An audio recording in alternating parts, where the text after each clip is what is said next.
ராணா எனக்கு தெரிஞ்ச ராணா ரொம்ப நடிக்கிறா. இரிட்டேட் பண்ணது ராணவ் தான். ராணவுக்கு அந்த டைரக்ட் நாமினேஷன் வழங்கியிருக்கோம். தெரிஞ்சது தானே, எப்படினாலும் வந்து கடைசியில ராணவுக்கு தான் வந்து அந்த டைரக்ட் நாமினேஷன் கிடைக்க போகுதுன்னே தெரிஞ்சது. ஏன்னா தொழிலாளியில செஞ்ச சம்பவம் அவன் எப்படி. அது மட்டும் இல்லாம தொழிலாளியா இருக்கும் போதே அங்க உள்ள ஒவ்வொரு தொழிலாளிட்டையும் இவன் பிரச்சனை பண்ணிக்கிட்டு தான் இருந்தான். அது என்னன்னு பாத்தீங்க அப்படின்னம்னா, ஃபர்ஸ்ட் அன்சிதா யூனியன் லீடரா இருக்கும் போதே சில விஷயங்களை வந்து சால்வ் பண்ணும்போது மேனேஜரான சௌந்தர்யா வந்து என்கிட்ட சாரி கேட்கணும். ஏன் அப்படின்னம்னா, எனக்கு தலை ஹீட் ஆகுதுன்னு அந்த ஹெல்மெட்டை போட மாட்டேன்னு சொன்னவனே என்ன ரொம்ப ஹார்ஷா பேசினாங்க.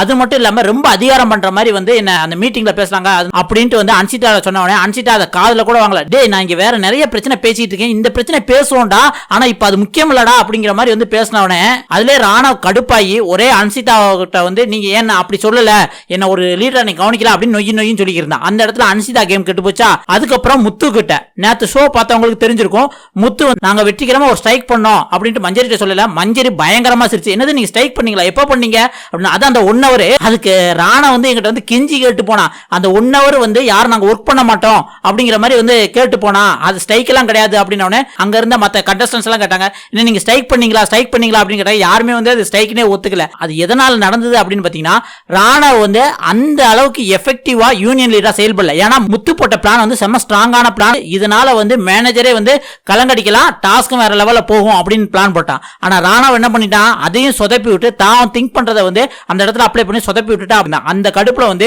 நம்ம எவ்வளவுதான் பிளான் போட்டாலும் எவ்வளவுதான் செய்யணும்னு நினைச்சாலும் வந்து இந்த இடத்துல இது நடக்கல அப்படின்ட்டு முத்தும் கடுப்பா இருந்திருந்தா. அதனால வந்து முத்துவும் வந்து ராணாவை தான் சொன்னான். என்ன காரணம் சொல்லி சொன்னா அப்படின்னு பாத்தீங்கன்னா, அவன் ஒரு விஷயம் செய்யறான், அந்த செய்யற விஷயம் அவனுக்கு மட்டும் பாதிப்பு இருந்தா பரவாயில்ல, சுத்தி இருக்கவங்களுக்கு எல்லாத்துக்கும் சேர்த்து பாதிப்பாயிருது, மத்தவங்க கேமே அஃபெக்ட் ஆகிறதுனால நான் ராணுவ வந்து டைரக்ட் நாமினேஷன் பண்றேன் அப்படின்ட்டாப்ல.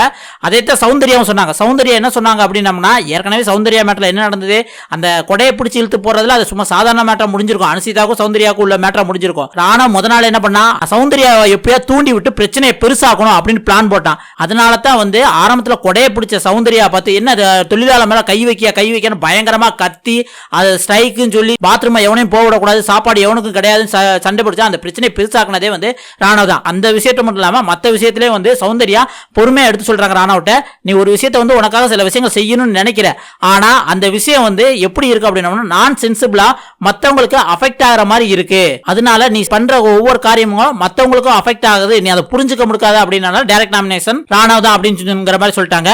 அதுக்கப்புறம் வந்து ரயான் என்ன சொல்றான் அப்படின்னு பாத்தீங்கன்னா, யூனியன் லீடரா இருந்து யார் பேச்சையுமே எதையுமே கேட்கல, அவனே ஒரு முடிவு எடுத்துக்கிறான், அந்த முடிவுலையும் ஸ்ட்ராங்காவும் நிக்க முடிக்கிறான், அதுக்கப்புறம் யாராவது சொன்னா அதை மாத்திக்கிறான். இந்த மாதிரி பிரச்சனைனால வந்து தொழிலாளியை வந்து சரியா செயல்படாதனால ராணாவும் சொல்லிட்டான் அப்படின்னு. இதுல சப்போர்ட் பண்ணதே ஜாக்லின் ஒருத்தவங்க. ஆனா ராணா மேல பாசத்துல இல்ல, இதுல எப்படியா சௌந்தர்யாவை வந்து டைரக்ட் நாமினேஷன் கொண்டு வரணும் அப்படின்னு ஜாக்லின் பிளான் போட்டாங்க.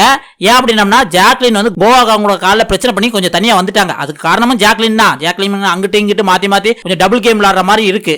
மனசுக்குள்ள எல்லாத்தையும் வச்சுட்டு தான் இருக்காங்க, சொல்லதான் மாட்டிக்கிறாங்க. உடைச்சு காலி பண்ணி உன்னை அமைதியாக்கணும் தான் அவன் ஒண்ணு பண்றான். காலையில 2ஆம் ப்ரோமோலயே முத்துட்ட வந்து அருண் ஒரு மாதிரி பண்றான், அருண் இப்படி பேசுறான் அப்படின்ட்டு அந்த அருணை பத்தி வந்து முத்துட்ட போட்டு கொடுக்கறதா இருந்தாலும் சரி, இந்த மாதிரி நிறைய விஷயங்கள் வந்து ஜாக்லின் பண்றதுனால அங்க ஜாக்லினோட பேச்சுவார்த்தை எடுபடல. அதனால வந்து மத்த எல்லாருமே சப்போர்ட் பண்ணதுனால ராணா டைரக்ட் நாமினேஷன் வந்துட்டாங்க. இதே மாதிரி அந்த பக்கம் வந்து நெக்ஸ்ட் வீக்குக்கான நாமினேஷன் ஃப்ரீ ஜெஃப்ரிக்கு தான் கிடைச்சது. அதுக்கு காரணம் வந்து அருண் தான். அருண் வந்து ஸ்ட்ராங்கா சொல்லிட்டான், நான் ஜெஃப்ரி கொடுக்க போறேன்ட்டு.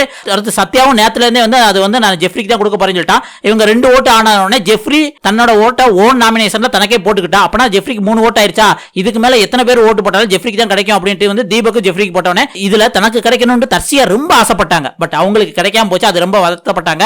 பவித்ராவும் தனக்கு கிடைச்சிரும் அப்படின்னு ரொம்ப ஆசைப்பட்டாங்க, ஏன்னா நான் ஹார்ட் ஒர்க் பண்ணிருக்கேன் அப்படின்னு சொல்லிட்டு. அதனால பவித்ராவுக்கும் கிடைக்காம போட்டு அவங்க கிட்டத்தட்ட அழுகவே ஆரம்பிச்சிட்டாங்க. இப்படிதான் வந்து ஜெஃப்ரி வந்து நெக்ஸ்ட் வீக்குக்கு வந்து நாமினேஷன் ஃப்ரீ கிடைச்சதுனால அடுத்து ஃப்ரீ ஸ்டார்ஸ் அவங்க அம்மா வர்றப்ப நான் இங்க இருப்பேன் அப்படின்ட்டு ரொம்ப சந்தோஷப்பட்டுக்கிட்டு இருக்கான். அதே மாதிரி நெக்ஸ்ட் வீக் கேப்டன் யாரு அப்படின்னு பாத்தீங்கன்னா முத்து தாங்க.